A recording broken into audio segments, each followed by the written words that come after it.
I'll just show you how to replace the battery in a 2015 VW Scirocco remote key.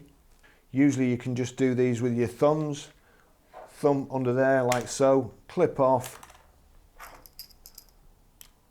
Little screwdriver if you've got one to hand or something sharp. And that's a CR 2032. Locate them under these two tags there. Press in with your thumb. And then clip back. That's it done. Also, if you can't do it with your thumbs, because sometimes they are quite tight, you can do it with another key or a pound queen. It's probably best. If you do use a screwdriver, make sure you don't try and prise it in that way. Just use it like so and lever outwards. That's it, that's that done.